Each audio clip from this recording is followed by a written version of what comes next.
Hey guys, and welcome to the DBGA Podcast, a podcast where we interview top level executives inside leading and growing companies in the beauty and e commerce industry.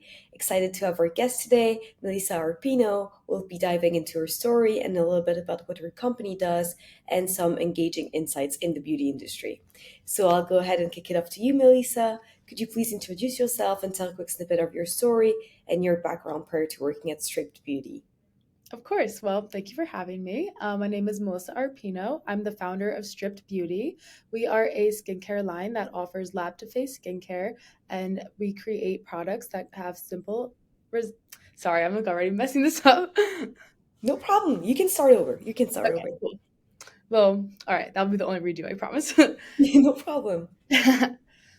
Hi, my name is Melissa Arpino. I'm the founder of Strip Beauty, and we create lab to face skincare for simple, effective results under $30. I started this brand in 2018 while I was still in college. I was going for advertising, and I realized I didn't want to do that. I was also doing some modeling at the time and working on set a lot, and I kind of was realizing what products are being used and how I can kind of improve them and make them also more affordable. My whole family comes from skincare, so it just kind of made sense to go into the beauty industry. Okay. Yeah, that makes a lot of sense. So you kind of touched upon how you got into this industry, but what is it about your job or industry that you're passionate about? Everything pretty much. My first job was labeling and filling like the dermatology grade products for my family's lab. So I've always had an interest in the industry. Both of my parents work in it, so it was always very motivating and inspiring to see what they do and their stories. They're very humble, but to me, it's like amazing what they've done.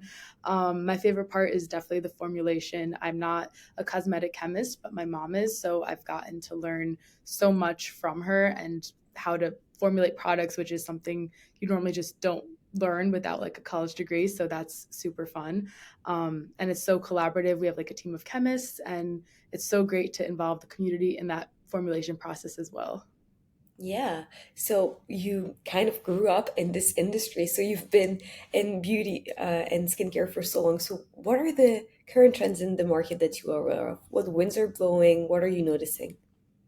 There are so many trends in this industry. It's like a constantly evolving industry, which is so fun. I see so much technology entering the beauty space, which at first I was like, how is AI going to integrate with beauty? Because that seems impossible. But we're seeing like the virtual shade matches for foundation, the lip shades. I think that's so cool. And I don't really fully understand how it works, but I think it's cool. We have the LED face masks now, which is also something I haven't tried yet, but looks really cool. I love the high frequency wands if you've ever tried those.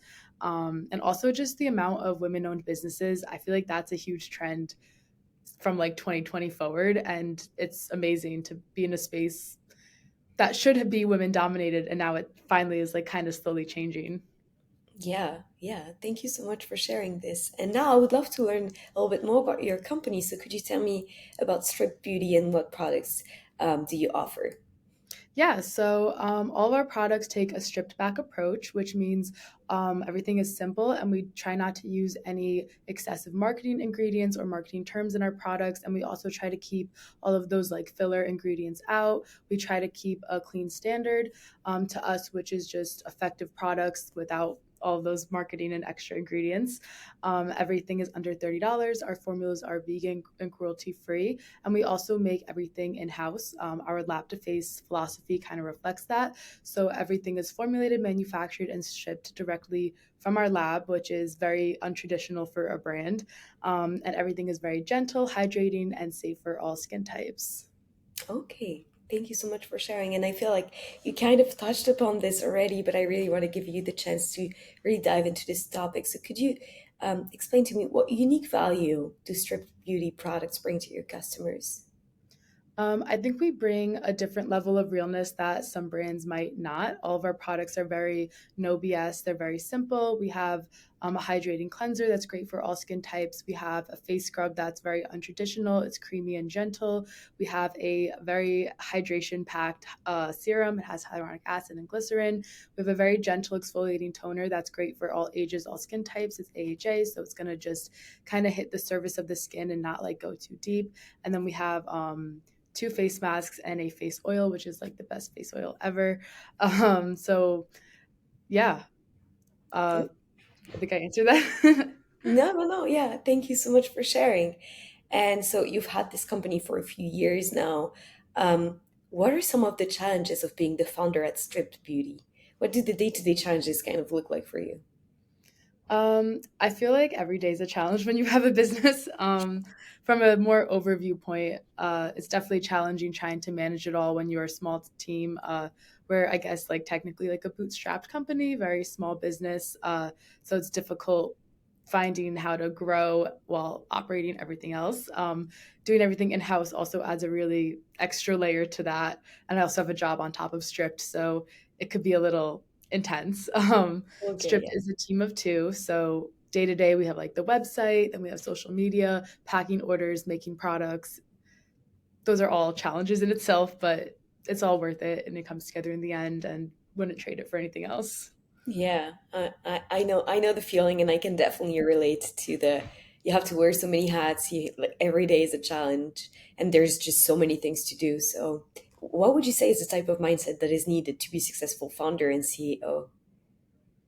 I would say to just like always be moving forward. It's really easy to get stuck in like your losses or your wins even and just kind of dwell on them, but you have to just keep moving forward and moving up and learning from everybody. I feel like anytime I go into a room, even if I know about a topic, I just kind of act like I don't, because even if it's something that's so simple that I do know, someone might have another perspective or insight that I didn't know. So I always try to learn as much as possible and just move forward through everything.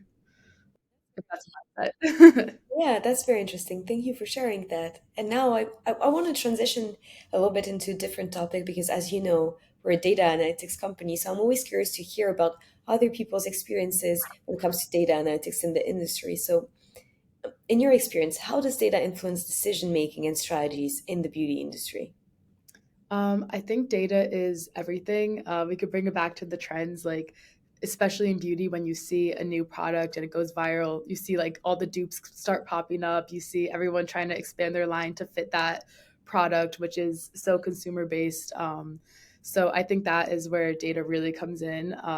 It also comes in with just like how we market to our customers, how we target them. It's so important to make sure that we're looking at our data and providing customers with what they want, the products they want, and making sure that we're not over marketing, under marketing, sending them the wrong things. Uh, yeah. Yeah, definitely. And could you elaborate and share some insights on the role of data analytics in understanding consumer preferences and trends within your company? Yeah. I think my favorite way to collect data and analyze it and like improve my brand based off that is definitely through email marketing and also just like general consumer studies. I love to email people and see exactly what they want. I'll email questions. I'll say like, what are you interested in right now? What are you loving? What are you not loving? Sometimes like I'll put a poll up. So if it's like people that are really focused on acne or hyperpigmentation, that helps me know what to market my customers to. I don't want to give someone who doesn't have acne an acne product or someone with dry skin, something that's not for dry skin. So segmenting emails is so great to collect data and things like that. Also having the in-house formulation, we're able to do consumer studies, which is so great. We can involve our community and have them test our products, have them give feedback, and really just create products that people genuinely want. And that's all based off data. Yeah, yeah. Well, thank you so much for sharing this. And now I want to know, what are the projects for Strip to Beauty? What is your vision for the next 12 months? I think my biggest vision is to, besides like growth and expansion and running ads and all that stuff, I think building a community offline is something I'm really thriving to do this year. And whether that's sponsoring events or hosting more events, wellness things, whatever it is, I think building an offline community is so special. And I really miss it. I used to do that a lot. And then COVID happened and I just got like lost in the whole process, but I'm so ready to start throwing events and I'm hoping to also launch an additional brand this year. So that's included in the vision. Okay, well, very exciting then. Very exciting. Very busy year ahead. Um, Now I have a last question. It's a loaded one, but I like to ask it because I think it's a good way to kind of wrap things up. what are some of the most important things you've learned in your career? Oh, that's a tough one. I think the most important thing that I've learned is not to worry about competition. It's so hard when you launch a brand and then someone launches a brand at the same time, and you're like looking at each other's growth. And it's like it's not like a bad competition, but it's like a gentle one. But it's still important not to like acknowledge it too much, because there truly is room for everybody in every industry, and every story is different, and customers will find the brand that they want that resonates with them regardless. So Mhm. also just like slowing down and letting things happen slower, not rushing things. It's so important to let things happen organically, naturally.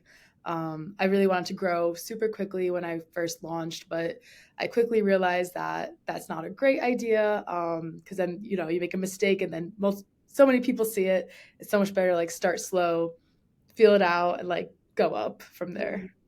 Yeah, step by step, step by step. I relate to that a lot. Well, thank you so much for sharing all of this. And thank you so much for coming on the podcast. Now, for the people that are listening or watching and that want to reach out to you, where can they find you? You can find us online at strippedbeauty.com, and you can find us on all social media channels at Strip Beauty. Okay, awesome. I'll put all that information in the description of the podcast. And yeah, thank you guys so much for watching. Don't forget to like and subscribe. And we hope you guys have a great rest of your day. Take care. Thank you.